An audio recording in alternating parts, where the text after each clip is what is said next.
everybody, welcome to the Patriot Show. I'm Anthony Malone, your host. This morning I have a very special guest on our show, Neil Dean from the British Forces Recruitment Services. He's been with them for 11 years. He's also a military veteran, Royal Artillery, for 15 years. Very experienced individual, knows what he's talking about. Please take note of what he has to say. Hello, Neil. How are you doing, mate? Hello, Anthony. How are you? I am good, mate. I am good. Thank you so much for coming on the show. Because you're from the British Forces Resettlement Services, I thought it'd be very important to get you on the actual show because you obviously help members of the armed services in resettlement. But what some people won't realise is that you actually help the veteran community as well. Very important. There is a lot of help out there for veterans. Can you tell us a little bit about yourself, please, and your background? Of course. So originally, I'm a PADS brat, so I have the experience of being a family member of someone who served in the military. So my father, he was in the Royal Artillery. He served for 30 years. Then obviously, I decided to follow in his footsteps. So I joined junior leaders at the tender age of 16, did my training there, went straight over to Gütersloh in Germany, served with 26 Regiment Royal Artillery over there, and then actually I left for a year and a half. So I was one of those first people who joined as a youngster, and I was kind of a bit disillusioned, not too sure what I wanted to do. So I kind of asked for a year break, and that sort of thing wasn't in the forces. So I did my resettlement then, which had a lot to be desired back in the late 90s. I rejoined in 2000 and then served another 8 years, and then with 19 Regiment, as they were, Highland Gunners, and left in 2008, 2009 it was. So I started my kind of termination leave in 2008 and had a bit of gardening leave as well. So, you know, I'll talk about those sort of things that are available when you are looking at leaving the services, you know, etc. So that's me in a nutshell. So, and then since then, I joined family business, and we set up a ex-military recruitment company called Gemini Forces, and then due to a number of kind of issues with service people or veterans or people connected to the military, they wanted more information about training, they wanted more information about CV advice, they wanted more information about networking, etc., and we felt that a recruitment company wasn't quite right. So we set up a company called British Forces Resettlement Services as a CIC, which is a community interest company. So it's a cross between a limited company and a charity, and what that means is we work for the benefit of the armed forces community. So basically, any CIC has a social objective. Our social objective is to ensure that the armed forces community aren't disadvantaged due to their service. Okay, so and when we're pushing that message to companies, etc., we're not saying to these companies, you know, give the armed forces community preference, you know, because everyone should be treated the same. What we're saying is, don't let their service be a disadvantage in the recruitment process just because they don't sometimes speak the same language as their counterparts do in Civvy Street. You know, let's put things in place so that, you know, terminology and translation isn't lost in a CV, that they're given the same opportunities, you know, if they're serving in Germany and at the same, you know, or serving in the Falklands or wherever they are in the world, you know, that they can still go through those interview processes, they can still go through those transition processes. So that's me in a nutshell, and that's pretty much what the company does. Obviously there's a lot more in-depth information there, and I'll go through that as we go through obviously the chat. Okay, yes, so you're talking from a personal point of view, but you have a lot of experience there. Your family's been in the military, your military family. You've been there, seen it, you've got the t-shirt, you've experienced it. You've also experienced yourself the transition period from being in the military over to Yeah. civilian street, and you've helped. I know this for a fact. You've helped a lot of individuals. So thank you for that as well. Can you speak a little bit about how you personally found the transition from being in the military over to civilian street? Yeah, I'll talk about my first transition, which was in '98, and pretty much back then there wasn't that much out. It was kind of a new thing back then. I mean, it started at Options for Change, about people leaving the forces. There was, for example, the Royal Artillery had a thing called Goals set up, which Harry Dean, who's my father, who spent 30 years in the forces, was involved in that in the early '90s. So when all the first kind of major redundancies were happening, he was involved with a system called Goals, and then he pretty much left 5 years later, and he just wanted to give back. And I left at that same sort of time, but I wasn't looking for another career. I just had plans to take 12 months off, just take some time to myself, refocus. I'd only been on maybe Northern Ireland and Bosnia tour by then, so operational tempo was fairly low.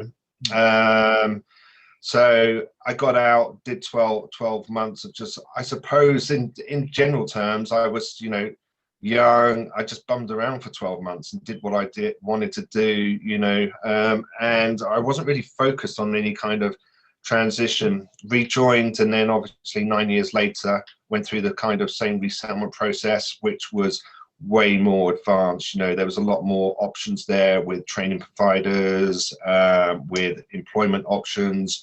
There were, companies were starting to take notice that, military people were coming out with some really good skill sets. It just wasn't, the same old kind of adage of past was like, they can do security, they can drive a truck, there was a lot of kind of, those were, when you were leaving the forces, they were kind of the expected jobs that people were going to go into. Now, I was leaving doing sort of a course in success in business management, marketing for companies, change management, those sort of courses that I knew were going to, assist me when running a business in the future. Obviously, I was at a slight advantage because I was going to go and work for a family business, but I knew that I was going to be staying involved with supporting the armed forces community. So like I said before, we set up a recruitment company,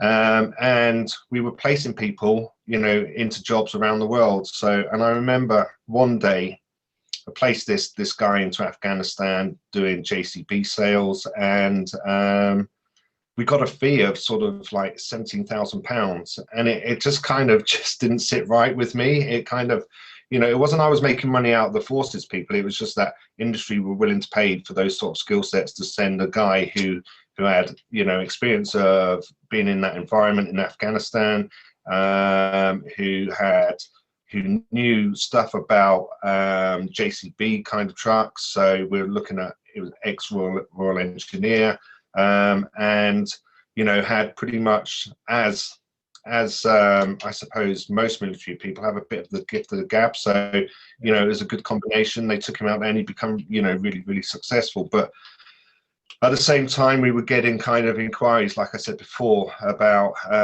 what training course should I go and do? What's the best industry to go into? So at the time when I left in 2008, one of the big things was private security, and that soon became flooded, as you're aware. And then it went on to sort of ship security, doing anti-piracy. So, and money just slowly went down and down. I mean, we're working with a company now where the kind of starting wage is about $2,500 to $3,000 a month tax free. Now, if you look back to '98 or pre-'98, sort of around 2005, when I was in Iraq, contractors were earning £10,000 a month, sort of thing. So it just shows the change in trends. So, and now probably the biggest one everyone's hearing about is cybersecurity. You know, cybersecurity is not going to go away, but you know, again, it won't be long before that trend, or you know, that is flooded again with those sort of people, because everyone is on that bandwagon. Everyone is looking for cybersecurity people, or willing to offer, you know, earn as you learn type training. And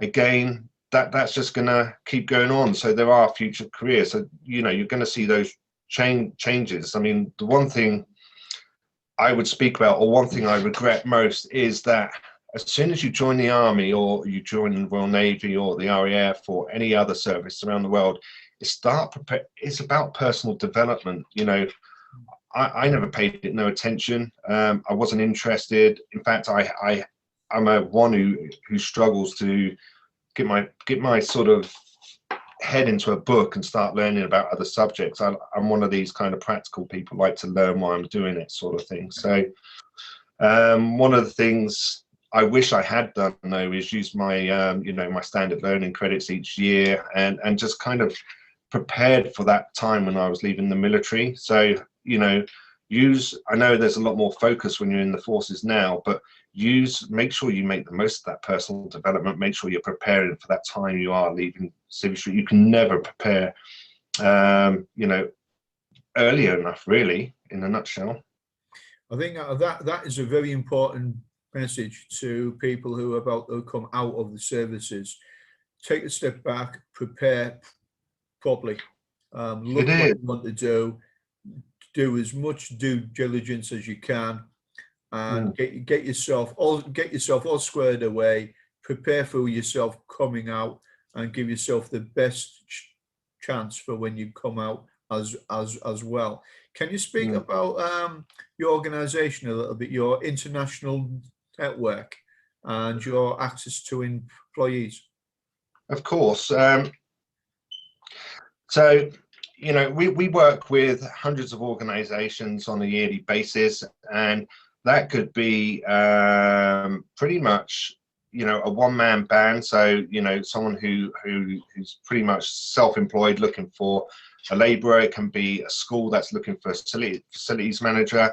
You know, just the other day we were working with a school who were looking for a transport manager to work at a special needs school. So you know, or it could be that we're working with, you know, the fourth biggest company in the world. So, you know, we work with Sodexo.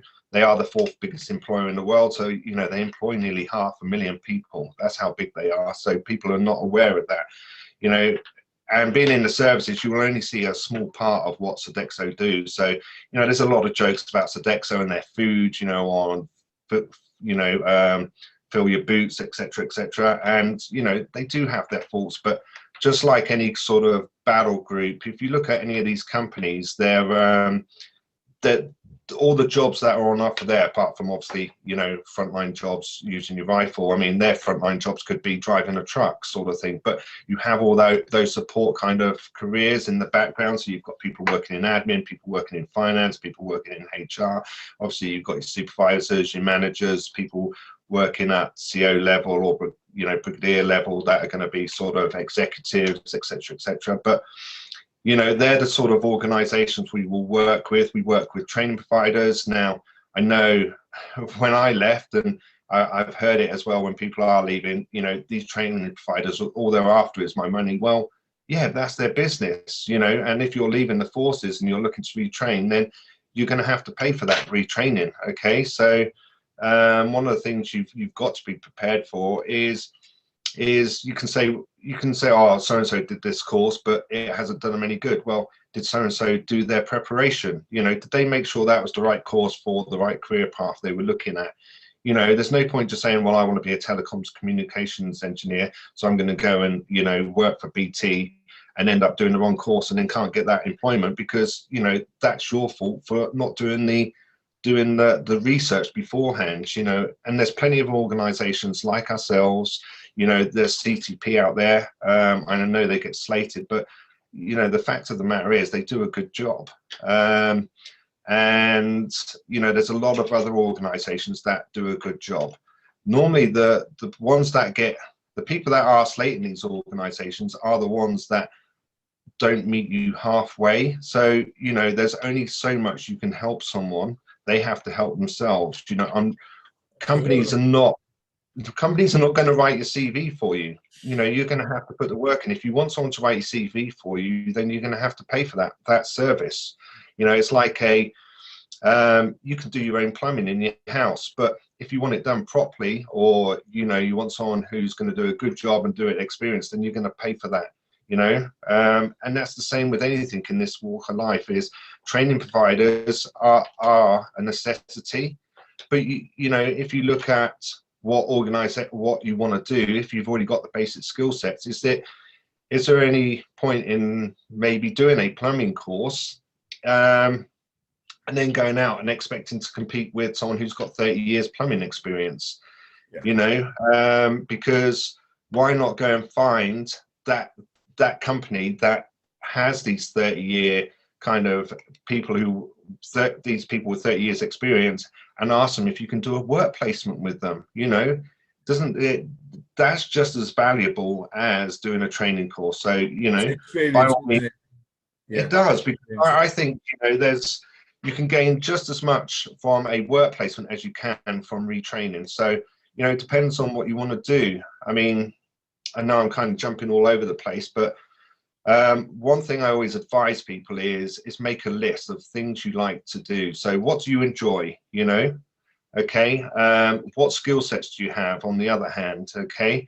And then what is it you want out of life? So in the military, my way of life was army. So, you know, that's all that mattered to me. So my family didn't really come into it, which is quite sad to say, but at the time that's how I thought. So when I left the military, what was important to me? Well, quality of life with my family. You know, my son was really, really important. So I needed something that was going to support. So I've adapted, and I'm in a lucky position. I don't see what I do as a job. I don't see it as a career.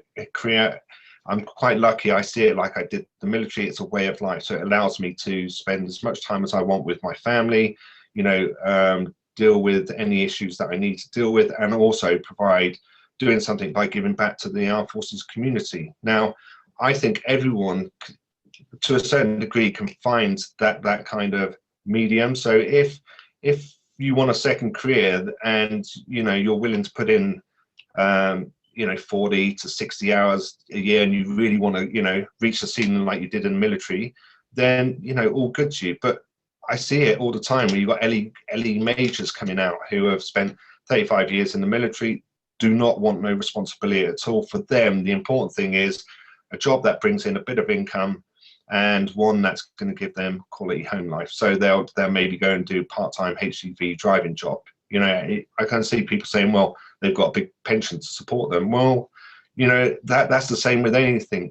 You know, you have to find that balance. So if you want to earn a bit more, you're going to have to find that balance between your skill sets and what you enjoy. If you can get you know, find that balance of what you enjoy and your skill sets, I'm sure you're going to find a salary that's going to suit your needs, really. I think because everything you're saying there, it's common sense, and it works. Tried and tested. People have just got to get organized. Yeah, they do. I mean, it is common sense, but I mean, at the same time, I think one of the biggest issues is that some people find it harder than others. So I think it's a kind of not means tested on financial thing. I think the system needs to change slightly to means test people on their ability, on, you know, how cocooned they've been in the forces. So some people adapt easier than others. You know, I see it. I've seen guys, obviously, in firefights. I've seen guys, you know, who are, you know, amazing, or you know, in the forces. You know, they're the sort of people who are thrust in. You know, finishing top of each course, finishing, you know, going through the ranks, you know, and they're absolutely outstanding soldiers.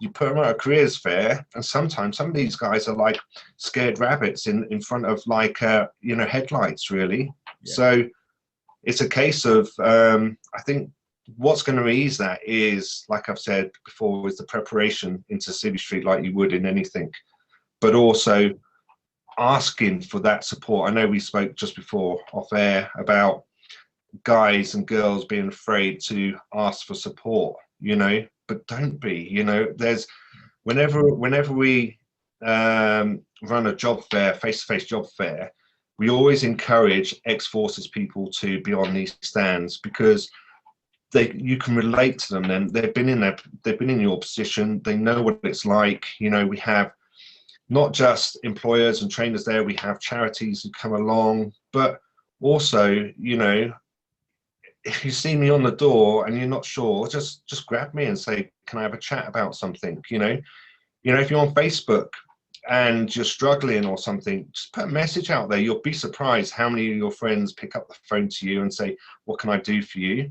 But like I've said before, one of the main things is people are not going to help you if you're not going to help yourself either. It's got to be a half. You've got to be willing to help yourself for them to help you. I know some of you may be past, or I know people sometimes go past that point of where they can help themselves, and that's where then as a community we need to pull together. It shouldn't be about, my company BFRS here, Pathfinder over there, CTP over there, this charity over there, and saying, right, this is our space, we're going to look after this space, don't encroach on this space. We should all be pulling together. We should all, and that's why it's important that, the Veterans Fair Office has been opened, and hopefully as and when that kind of gets more momentum, they can put something in place where we can all register in that one place, and we can all be there to kind of work as a community to support each other. I think that's really, really important.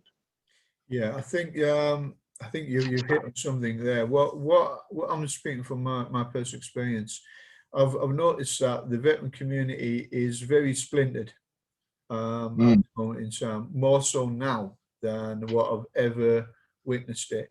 Instead of working together for the greater good of veterans, the families, and the children, what I've noticed is there is a lot of egos within the veteran charity. Not everybody, just a few people.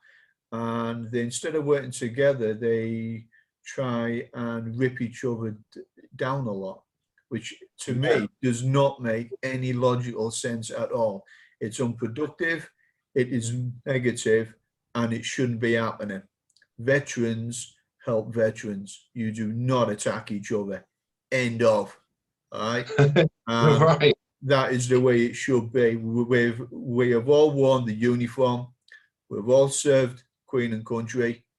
We've taken the crown shilling, and we all signed the oath of allegiance.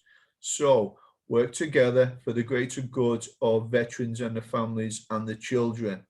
It helps. It's beneficial for everybody. Keeps everybody happy. Veterans having a go at each other on multiple social media platforms, it is negative. Take a step back, ladies and gentlemen. Have a little think about what I've just said there. So many veterans are committing suicide at the moment, and it's generally the ones who you would think were okay. It's okay to say you're not okay. Pick up the dog and bone, have a chat with another veteran. You're not the only one going through hard times. I go through hard times. A lot of other guys do. It happens, okay? It's not about egos. It's about you. You've got to reach out to other people and just have a chat. There's always other people there. My phone is on 24 hours a day. My girlfriend obviously is not happy about some of the calls I get at 3 o'clock in the morning, but I don't care. If you're out there, you need help, pick up the telephone. If you've got a message, Neil, to veterans out there, would you like to add anything to that? But pretty much it mirrors what you're saying.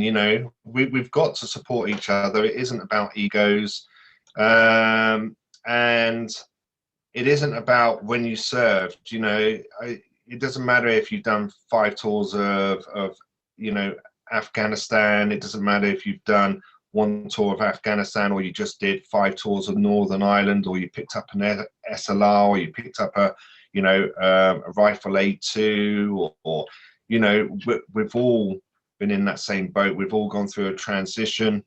You know, we all suffer in our own ways, and you know, some of these will be day-to-day issues that, you know, it's just part of life. Some of it are going to be issues that, you know, only other veterans can help you with, you know. And why we do focus on PTSD, you know, one of the big issues is an adjustment issue, you know, adjusting from military life to civilian life, you know. And so just because you say, well, you know, I'm struggling, but I don't have no PTSD, or, you know, adjustment disorder can be just as damaging as PTSD. You know, it can lead you on a path of drink, it can lead you down a path of being homeless, it can lead you down a path of, you know, family breakups, and then next thing you know, you're on the street, you know, you don't know where to turn, you think your only option is suicide, when reality is, you know, it's easy. I say it's easy, it's not that easy, because we're all kind of alpha males, alpha females, you know, who, you know, taught that weakness is something you don't, you know, it doesn't matter what course you go on, you know, you're taught to become top, to compete, you know. But when you come out, it should be about, you know, just talking to each other, letting people know that you're there for them. Or, you know, I see it all about these kind of, let's do 22 push-ups, you know, each day, and nominate someone else. You know, why don't we just say, you know, here's my number, you know. Rather than do 22 push-ups, let's say, right, I'm going to call 5 of my mates today instead, and do that for 20 days. I like that. I'm going to do that. That's a great idea. So after the show, we're gonna put that one into circulation. Everyone today, pick a couple of veterans who you know you haven't spoken to for a few weeks, few months, doesn't matter. Pick up the phone and just say hello, because I guarantee you, when you get a call you're not expecting, it makes your day. And one of those could be to an old friend who you don't know is going through an hard time, and that call might actually pull him out of being in a very dark place mentally. We've all been there. Okay, people? So after the show, today, after you've watched this interview, pick up the dog and bone, speak to someone who you haven't spoken to for a while. Now, on a slightly, on a heightened thought, can you tell us a little bit as well? Because obviously I know a little bit about your organisation. The wives, girlfriends, and spouses of serving soldiers. You do a lot to help them as well. Can you tell me a little bit about that, please? We do. I mean, lots of things have happened in the last couple of years. I mean, when we first set up the organisation, we were a bit naive, and it was very much focused on, hence our name, British Forces Resettlement Services, the service leaver. But we soon realised that, you know, there was lots of kind of other things out there. So, you know, when we first set up, you know, there was still a big presence in Germany. So there were a number of wives who put their careers on hold. So there were a number of veterans that were approaching us, you know. And so instead of saying, right, we're here for the service leaver, we said, you know, we changed it pretty early on, about nine and a half years ago, to the Armed Forces community. So for us, the Armed Forces community is anyone serving. Obviously, it doesn't matter if you've just joined and just, you know, like I said earlier, you need to start preparing. So anyone who's in the forces, any reserve forces, any kind of veterans, and we also include their families. So that can be, you know, partners, husbands, wives, and their children. Because, you know, some of the organizations we work with, you know, are not just looking to help those that have served, but they have apprenticeships going on as well. So, you know, some of the organizations we've had at our events, such as, you know, EDF Energy, Npower, some number of logistics companies, etc., all have apprentice positions going on, you know. So maybe you are leaving, maybe your son is, you know, doing, or your daughter is doing their A levels. You know, bring them with you. You never know. You may be able to help them. You know, that's just one less worry you can think about. But like I said, you know, Career Transition Partnership now have a program in place to support families, as do you've got the kind of Army Families Federations, the same for the RAF Families Federation, and the same for the Navy Families Federation. They've all come together to create a place called Forces Families Jobs. So that is another resource that you can use. But I also, it's quite apparent that there are lots of organizations out there wanting to help. Some of them are a bit protective about other companies stepping into that boundary or whatever it is. But, what's happening is you've got all these organizations, we all want to help you. But where do I go? So you come out, you do a search, and it comes up with, about 400 companies that you can contact. Now, which one do I go to? Do I go to a veterans contact point? And then, again, it's got a list of all these companies that can help you. I can go to veteran. I want to get a builder in, but maybe I do want to support. Think about if you can support. I know I'm jumping over the place, but maybe one of those is a veteran-owned company. There's another website called Veteran-Owned Companies. So, it's where to go and find that information. And like I said before, it's all about, you have to do you kind of your own research and make your own kind of sort of decisions. Really, it's about due diligence, etc. So you've got to do that research. It's like anything in life. You don't just go and buy the first car you see. You'll go and have a look at a number of different cars, and you'll see which one's the best one to suit you within your budget. It's the same with families. There is lots of stuff out there to help you. We help the families. That you've got the for the Army's Families Federation, and the equivalent for the RAF and for the Navy. You've got Forces Family Jobs, you've got CTP that help. The RFEA have even got a program in place. You've got Royal British Legion Industries that have, LifeWorks program in place, etc. for veterans and families, I believe it's for. So there's all these support networks. You've got SAFA, and some of these organizations, there may be a bit of red tape to go through, but we all know there are people out there going to try and pull wool over your eyes. So, it's only right that you probably put that money into these organizations, these charities. It's only right that they look after the money you've donated properly, and make sure people that are entitled to these services are kind of the right people getting these services as well. So exactly, you're speaking well on that one. There's people can go out there, do their due diligence, and they can make their decisions on that one.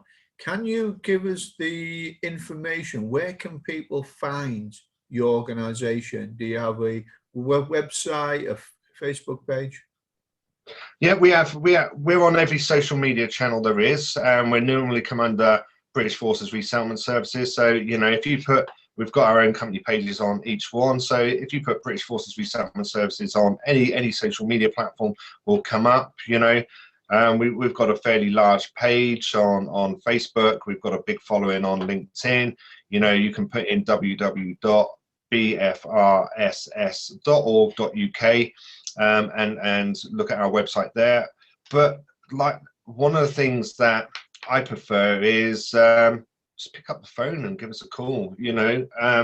Because sometimes you're struggling, and just by talking to one of the team, it helps put things into perspective. It helps put things in order. I always enjoy speaking to someone because it helps me formulate a plan in my head. It may be at times it gets a bit kind of wishy-washy. Everything's going around, and you don't know what where to stop it or pick up something. But getting on the phone and speaking to someone just helps you kind of formulate and put those thoughts into some sort of order, and helps you. I've had many a conversation with a veteran, with a family member, and just by speaking to me, they've gone away and formulated a plan that suits their needs. They don't need that much help. They just need someone to talk to help them formulate that plan, really. So you can give us a call on 02476 939 931. Yeah. Thank you very much for that, Neil. Okay, I'd like to say thank you so much for coming on the show. It's been informative. I think a lot of people will get a lot of benefit out of this, and I'll make sure that this interview gets put across all social media platforms in the United Kingdom and in Canada and the United States as well. Like I said, thank you so much for coming on the show, Neil. I'd like to say a little shout out to your son, Harrison, who is watching. Hello, Harrison. I just want to give him a little shout out there. I know he's been all excited about you doing the interview. I hope you have a great day, Harrison. Right, Neil, thank you so much for coming on to the show again. If you can stay on the line at the end, we can have a chat off camera anyway. I'd also like to thank all my supporters and my sponsors that are out there. There will be some videos and some trailers of veteran-owned companies at the end of the interview. Please take a couple of minutes and have a look at them. They are very interesting and they are outstanding. Okay, everybody, thank you so much for watching the Patriot Show, and we look forward to seeing you again in the future. Neil, would you like to say anything? I just want to thank you, Anthony, for giving veterans a platform to speak on. And any veteran that's watching who feels they can make a difference and have something important to speak to, contact Anthony. I think we should have more of this, more people talking and to each other about different issues. So Anthony, well done. Thanks. Thank you. That is what it's about. It's about veterans helping veterans. End of. Okay, everyone, you take care, stay safe. Catch you on the next show. Thank you very much.